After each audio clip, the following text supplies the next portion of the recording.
Hi everybody and welcome once again to Ruby's Classic Cooking. Today I'm going to make an apple pie because today I made a trip to the farm market and I found Gravenstein apples, which are the nicest apple pie that I know about.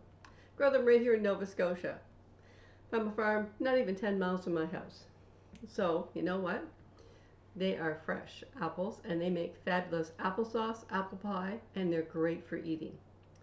But unfortunately they have one fault, and that is that they're not really good for shipping. So anyway, I've got my grandson's Lego here, his Lego creations here, to help me make my apple pie, make sure it turns out good. And the next time you come to visit grandson, we're gonna cook together and make something. Anyway, so you may be asking me, Ruby, what pie plate are you going to use to make your apple pie? I'm going to make apple pie, and I'm going to use my Pampered Chef deep dish apple pie. This is 9 inches by an inch and a half deep and it's 23 centimeters by 4 centimeters. So it's a nice deep dish pie plate. So that's going to make a nice large pie. So I've got a dozen apples out here to make this, and we'll see if that's enough. If it isn't, I'll get some more because I got a 10-pound bag. So I'm going to show you my other pie plates that I also have. This is a Pyrex, and it's a 9-inch or a 23 centimeter pie plate, cranberry color, tempered glass. I also have, that's the deep dish style, and this one right here is the plain one. This is a regular pie, and this is a 9-inch pie plate or 23 centimeter pie plate. And that just makes a regular size pie. This one is my antique Corningware, which is also a 9-inch pie plate or a 23 centimeter pie plate. And this one is made from the same material as all those Corningware casseroles. These are extremely rare. If you have one in your kitchen, don't donate it to a thrift store. Keep it and make pie in it because they make fabulous pies. Now, when I use my stoneware or my Pyrex pie plates, there's one rule that you have to remember if you're using tempered glass or stoneware. Be careful of wet places. When I take this pie out of the oven in one of these pie plates, I'm going to be really careful to put it down on a clean, dry surface. Because there's one thing that these don't like, and that's thermal shock. So if you drop this on, if you drop it, don't drop it. If you put this down on a countertop that's wet, chances are really good that your pie plate will break and you'll have broken glass, broken ceramic, mixed in with your pie, which would be a very, very unhappy thing to happen to your pie, let me tell you. So that's not the voice of experience speaking, but I have seen Pyrex break, and it's not nice when it happens. So anyway, that being said, when I make up a batch of pies, I freeze them, and I put them straight in the oven, and I don't worry about them. I've never had one so far, knock on wood, that has broken on me in the oven. But I'm really careful when I take them out and they're hot that they don't get put down on something wet. Anyway, just a tip. So I'm going to make apple pie according to my recipe in my good old Purity cookbook. Dates from the 1960s, from when I was in junior high. And I'm going to make my apple pie, my double crust apple pie from this cookbook. So, first thing I have to do is peel, core, and slice up finely 6 cups of apples. Now, I'm probably going to use more than 6 cups of apples. And don't worry, you metric people out there, I will be putting the metric equivalents in my description file down below, okay? And today, I'm not going to make homemade pie crust because I'm only making one pie. I have some Pillsbury. Open up the plastic bag and roll it out into your pie crust, and that's what I'm going to be using today. And normally if I'm making a whole batch of pies, I will make my own pie crust. So, for the filling, besides the apples, I'm going to need a cup of sugar. These are really tart apples, so I'm going to use almost pretty much a full cup of sugar. Then I'm going to add to that, I'm going to add a half a teaspoon of nutmeg to that. Now you can add cinnamon if you like, or you can combine it, but I like nutmeg. And since it says a half a teaspoon, I'm going to use a little more because, you know, when they wrote those old cookbooks back in the 60s, they weren't very generous with the spices because they were just finishing off with World War II. And things like nutmeg and cinnamon were really, really hard to come by, so people learned to use as little as you possibly could. But today, we can be a bit more generous with it in our recipes. And 1/8 of a teaspoon of salt. So just a little teeny sprinkle. There, just enough to say you put some in. Now, so I'm going to stir this up with my fork so it's combined. And then I'm going to start peeling and getting my apples ready. Now, I'm not going to bother showing you all this, but I'll tell you some things about Gravenstein apples. They are the most wonderful apples to use, but unfortunately they don't really ship well and they don't store well. So I have to get these when they're first picked off the tree and use them right away. So unfortunately, unless Gravenstein apples grow in your neighborhood, you probably won't be able to use this kind of apple. But they're really tart, hard apple, and they soften up and they make it makes like an applesauce type of filling in your pie, which I like. I like a soft cooked apple. Now some people like their apple to stay hard and crunchy in their pie, and if that's the way you like them, hey, get Northern Spies, and they like to stay nice and hard in your apple pie when you're baking it. Different varieties of apples respond to being baked in an apple pie or being made into applesauce or apple crisp or anything else. They respond differently to the heat and to the cooking, just because there's differences to the structure of the apple inside. There are hundreds and hundreds of varieties of apples out there, and you know, local varieties wherever people live, where they grow apples, and everyone has their favorites. So grab your favorite apples for making pie and make a pie. It's great fun. I'll be back when I have the apples all peeled, because you don't need to watch me peeling apples and slicing them up. And I'll put them in my big measuring pitcher, and I'll be back when that's all ready to start putting my pie together. Hi again, and I'm back with the next stage of my apple pie. I have all my apples peeled. This is an 8-cup, 2-liter measuring pitcher. So that's how many apples I have to go into my pie plate. And now I'm going to put my instant pie crust on here. I've already cut the slit on the bottom, so I'm just going to slit this open. And you just kind of find the end and unwrap it. Unroll it right on your pie. Hopefully this isn't too sticky. There we go.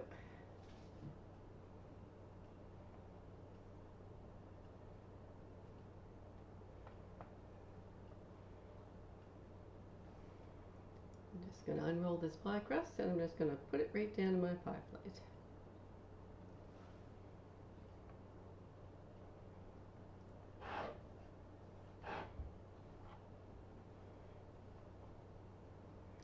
Okay, here's my pie crust all put down in my pie plate.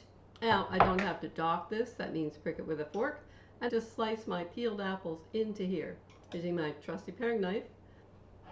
And I'll come back when my pie plate is about half full, because then I'm going to put about half of my sugar mixture in here. And then I'm going to put the rest of the apples in. Then I'm going to put the rest of the sugar on top. I'm going to dot my apples on top with about a tablespoon of butter on top.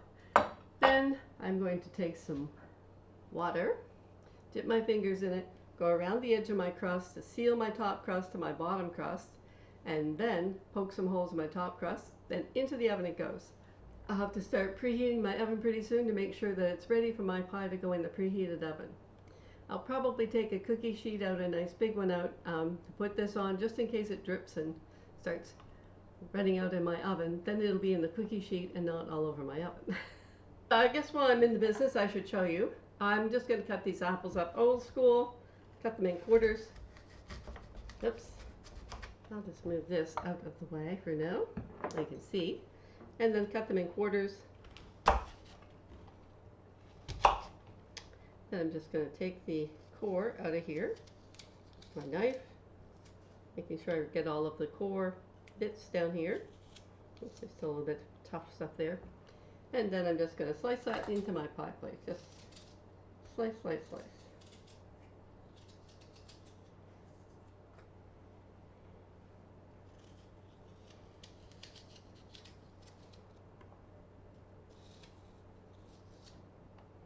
The other thing about Gravenstein apples is that when they cook down, they will leave a big void underneath your crust. So you want to make sure you have lots of apples in your pie and a really heaped up dome, because when you go to cut it, there'll be like an airspace. So you want to make sure there's some apple pie filling left in your apple pie when you're doing a Gravenstein apple pie. Some kinds of apples don't do that. They don't collapse because they don't cook down. But if you want to cook down apple pie, choose a variety that's that's an applesauce apple, as it will go nice and soft and saucy when you cook your pie. And you know what?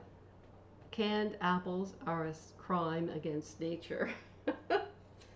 Don't use canned apples when you're doing a pie, for goodness sakes.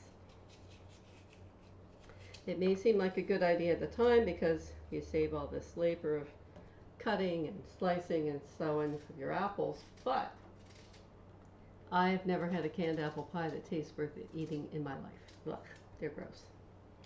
I'm not sure what canned apples would be good for, but pie isn't it.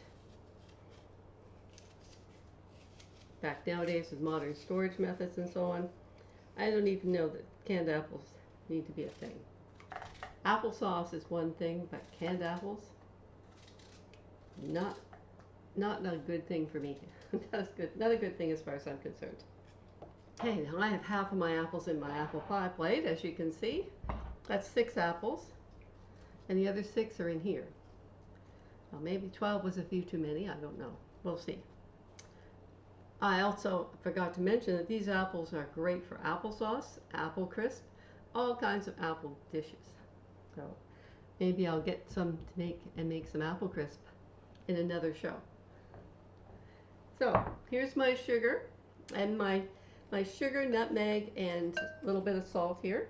And I'm just going to pour half of this right on top of my apples, and see, leave half of it in my bowl for later.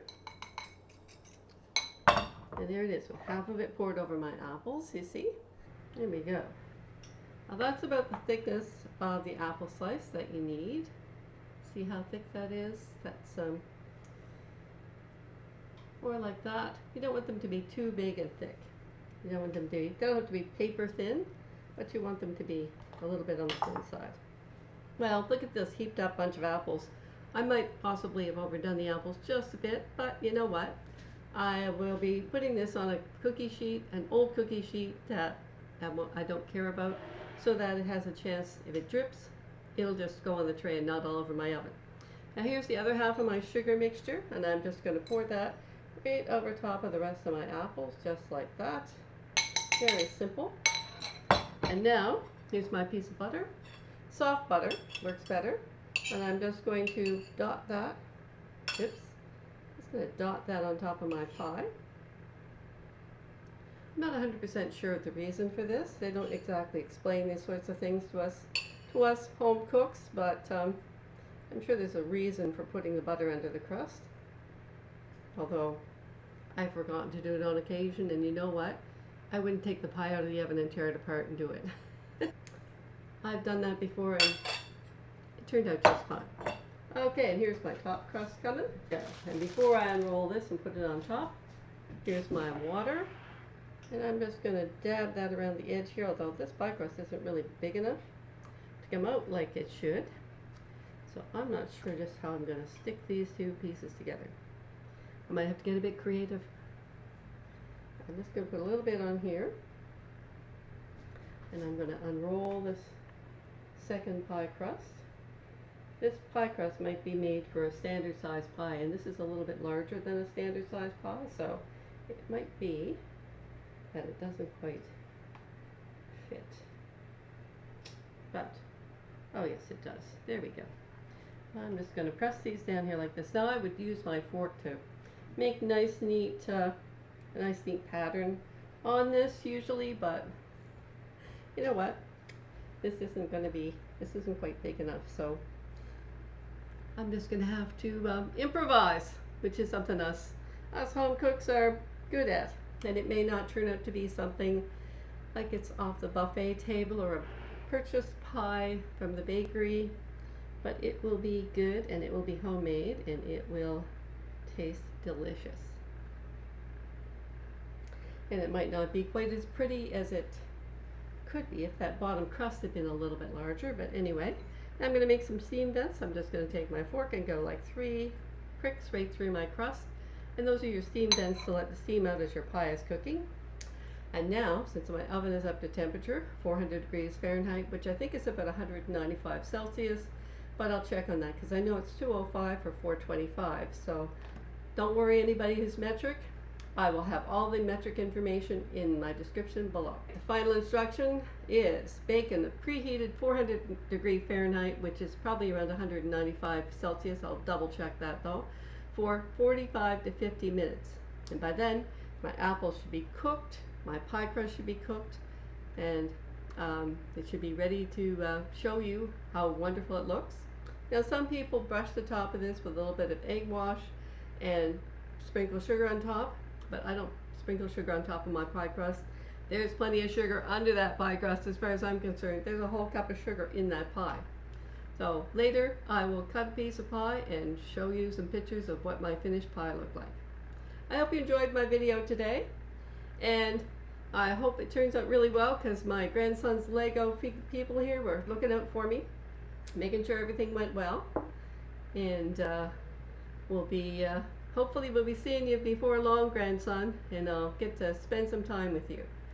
Hey everybody, here's my apple pie. Fresh and hot out of the oven. Golden brown crust. Isn't that beautiful looking? And look at all that bubbly goodness around the edges. Well, I hope you enjoyed my video today, and I hope you'll like and subscribe to my channel, and I hope you'll make some comments about it. I hope you'll try to make one of these apple pies and let me know how yours turns out. I hope it's delicious. So, from my grandson's Lego and me, I hope that you enjoyed watching my video today, and you'll come back and watch me again next time on Ruby's Classic Cooking. Bye for now.